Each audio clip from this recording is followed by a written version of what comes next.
actually the idea started from my childhood. So I would say so none other like other parents, my mom and dad took me to the animal related place, which gave me a small spark in my heart to love towards the animal. And again, the mission of Birds of Paradise is to build a compassion and safe environment for the captive animals.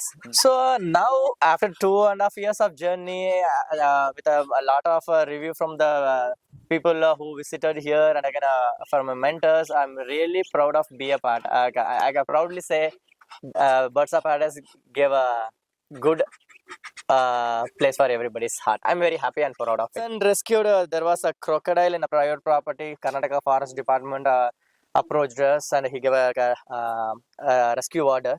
So it was like a huge, like the 200 by 150 size of a pond in a private property, depth of 25 feet.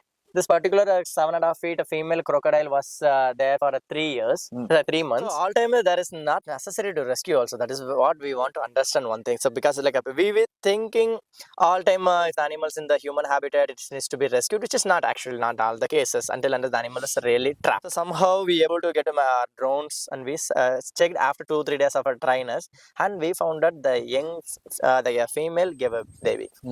So because of the young baby which couldn't able to walk across the water body, the group of elephants camped there. Okay, guys, what I'm holding here is ostrich egg. The world's biggest egg. World's biggest egg. We just found one of our female started laying egg. Hello, hi. Okay, I think these animals are really strong and it might break our bones. So we'll shift the location now. Oh my God.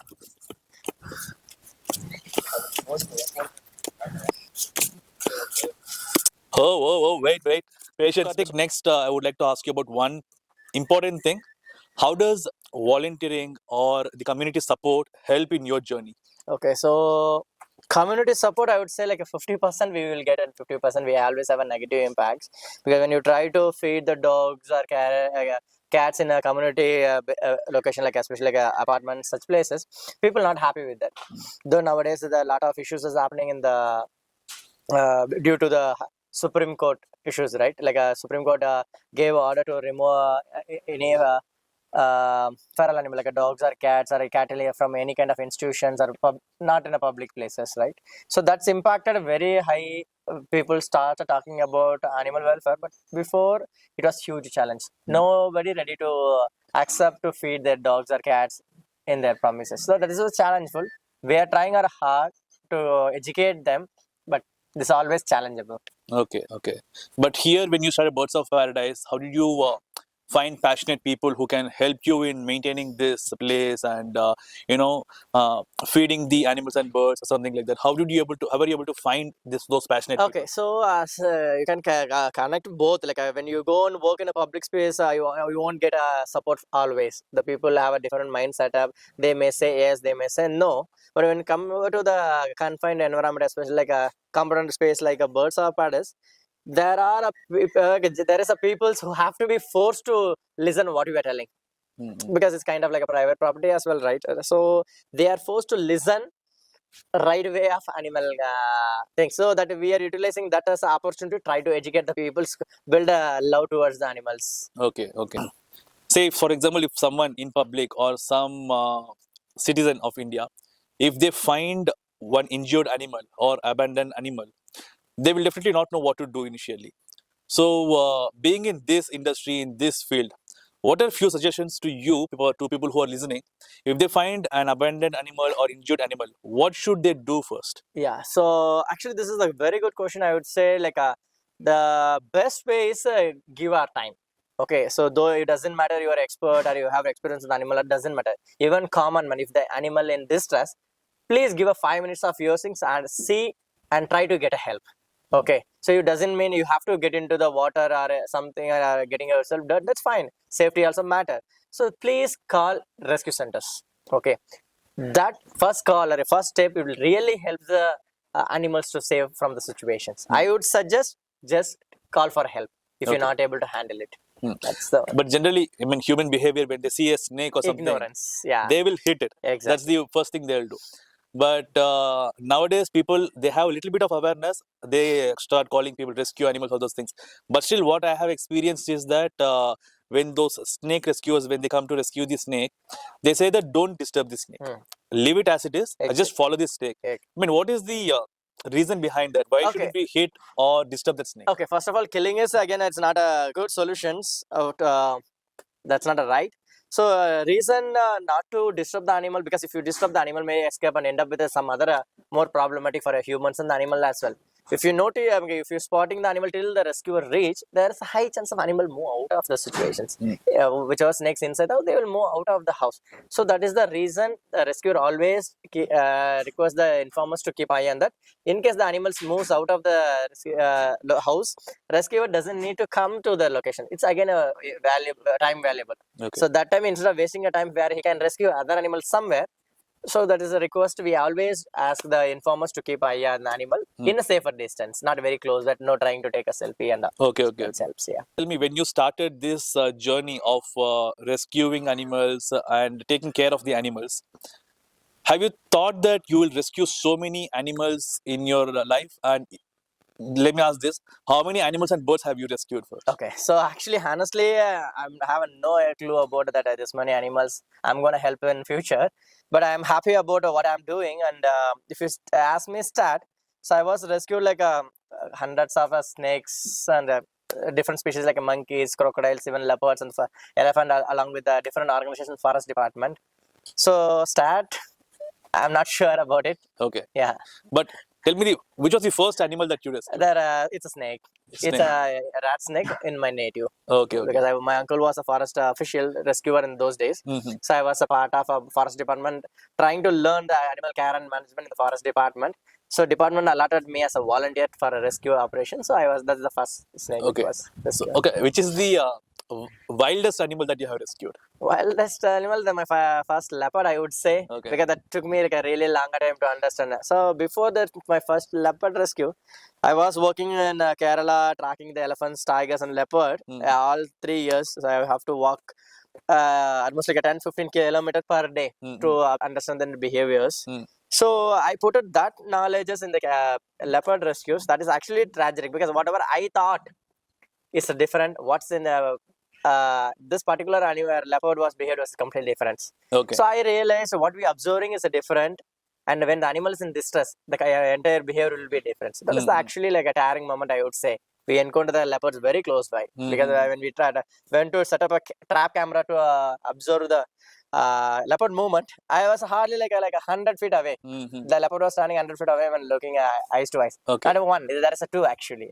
So we luckily we set up the camera, we moved out. That is actually a daring and like a challengeful experience, I would say. Okay, that's a memorable thing. Very first leopard, Obviously. always memorable. Yeah. Because when we look at the zoo, we feel happy. But looking it in the open space, just 100 feet away, I mean that's very, yeah. something. Yes. But tell me this, Karthik. So you really need to understand the animals to Behaviors. rescue, the Yeah, behavior, all those things. behaviors. So how much time did it take for you to understand the behaviors? I mean, for each and every See, animal, there are different time lines, right? I would say I'm still learning. Okay. Because how you have your own behavior, I have my own behavior. Though we are humans, we can't predict.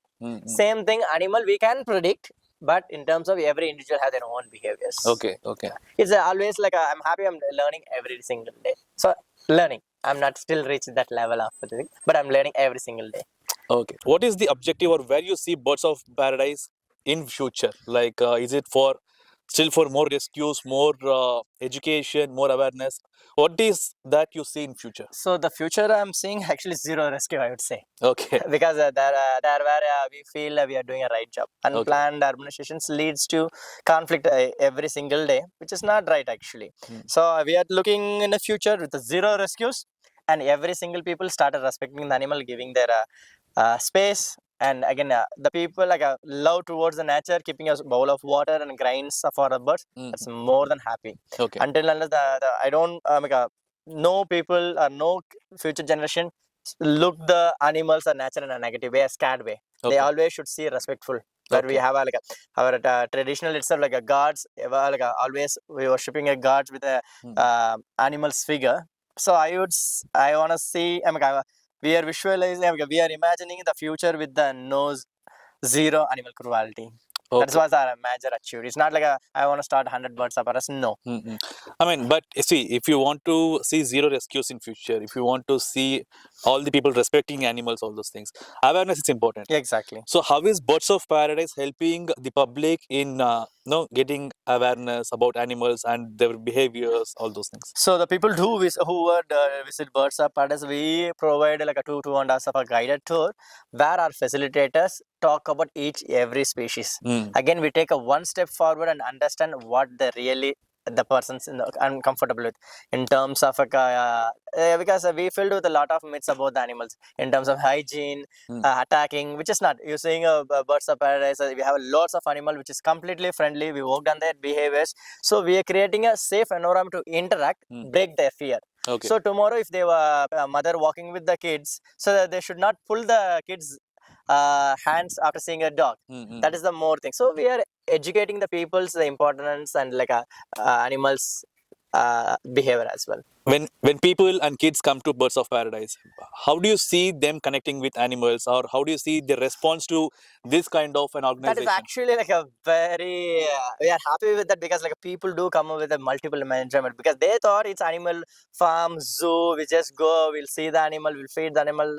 After the program, no, when they're leaving, it was very fruitful moment because a lot of people personally came to me and they will appreciate about our works, appreciate about our team members, which is actually like I feel that is the victory. Okay. Yeah, that is the victory. While going, I usually say, "Sir, I had a bad impression about a snake. Now I'm respecting. Tomorrow, if I see a snake, at least I would say not to kill the snake. That is the real things which we are happy about." Okay.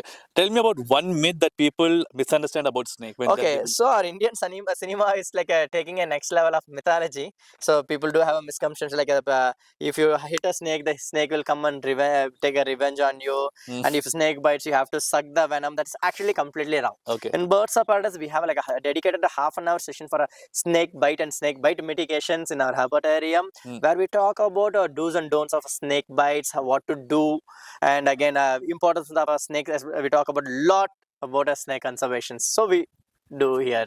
Okay. Tell me about one first step, like a first aid we can say. What is the first aid that people should do for a snake bite? Okay, so if you're encountering with a snake, it's better try to move away from the snake. But unfortunately, if you get bitten by the snake, so very best things what we have to do, we should not be panic. So if you panic, your heart rate will be increased, the blood flow will be increased. That will leads venom to flow across the body very faster. So it's very difficult to be calm after you get a snake bite, but it's very important to remain calm. Try to call for help. Okay. So call any of your friends or family members. Just let them know what happened and move away from the rescue site. Sit silently and wait for help. Okay. That is the only thing because any mantravati or like any people's not gonna help in this matter. Only doctors, anti-venom serum is the only recovery for snake bites. Okay. Which is the very commonly found snake breed in India and in India or in this particular region? And how does that snake behave and how people can be cautious about that? Okay, so if you say there are 4 major species found across Bangalore, venomous species like our common crate, Russell's viper, Saskel viper, and cobras. Okay. And people have a different perspective about each species, though they all are venomous. So when you see cobra, Nagaravu, people worship because they believe it's a god snake. Same if they see Russell's viper, common crate, or Saskel viper, they're killing it.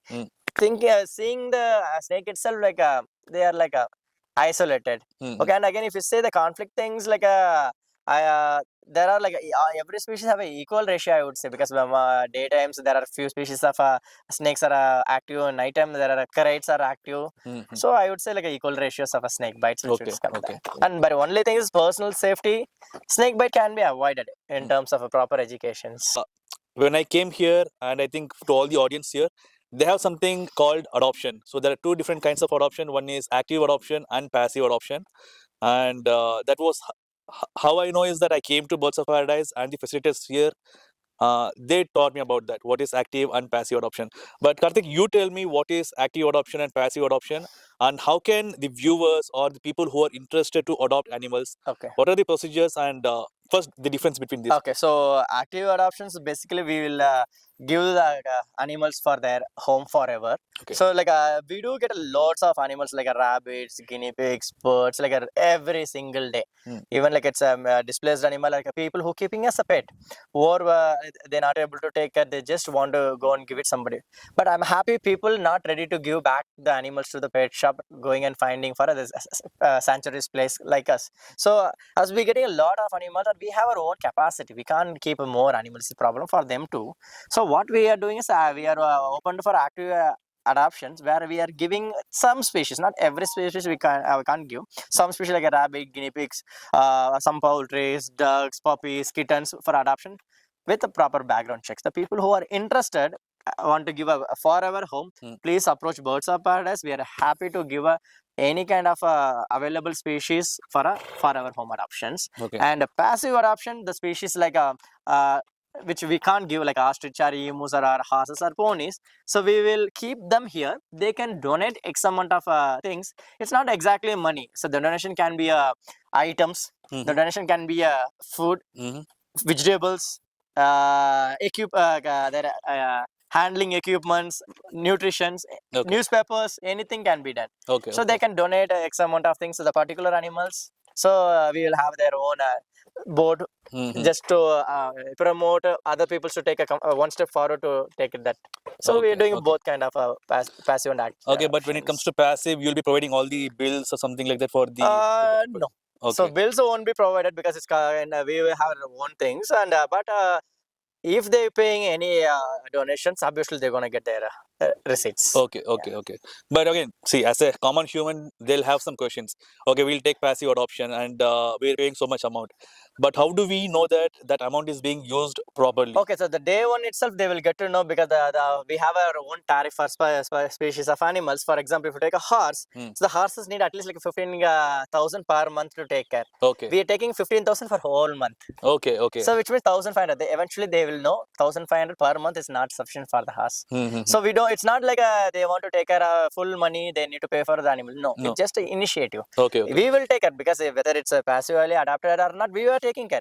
This is just a step where people started love. Okay, if for example, if anybody adopting one horse, at least they have a feeling. The kids may have, okay, I have a horse is adopted. That 1 year I can go and see the horse. They will come, feed, everything, that will create a more like a love towards the animal. That is the spark we wanted it actually. It's not about they want to support the financially to the animals. Okay, so when it comes to passive adoption, what is the minimum amount that a person So we have a passive adoption minimum of 5,000 per annum. And per annum? Per annum. Okay. And 25,000 per annum also we have. Okay. This is the 25,000 the maximum what we have right now. So when they come here, you will definitely explain them, and they'll have to choose which adoption they are. That's great. That's great. So I have only one request to the publics. Wildlife is not a pet. Whether it's exotic or native animals, keeping anything is not a right practices. So nowadays, exotic market is going very high level, which is not acceptable. That's always create a lot of impact on the Indian ecosystem. And having a native species like a tortoise, turtles, parakeets as a pet is again illegal as per Wildlife Protection Act. So please don't keep any wild animal as a pet. If you like animals, you can have a dog, cat, any other domestic animals as a pet, but not any wild animals. Please be responsible. Please be as an Indian citizen. Thank you. This is all about Birds of Paradise. Whenever you're free, could be a weekend, could be a weekday, except on Tuesdays. You can register online, you can visit Birds of Paradise, learn about the animals and birds here, because we have wonderful facilitators who will definitely take you close to the animals, help you in feeding them, interacting with them, and learning their behavior. If you are part of any school or organization, you can bring your school kids and your team here, because this amazing place has got not just animals and birds, but some fun activities for your team to enjoy. To all the viewers who are willing to visit this place, Birds of Paradise, here are few details for you. You can visit their website www.birdsofparadisefarm.com. You have all the details there. They charge you very minimal 250 plus GST to visit this place, to meet all the animals and feed them. For all other activities, they charge you extra, and those details are provided on the website. They also have a cafeteria where they provide basic lunch, and the taste is wonderful.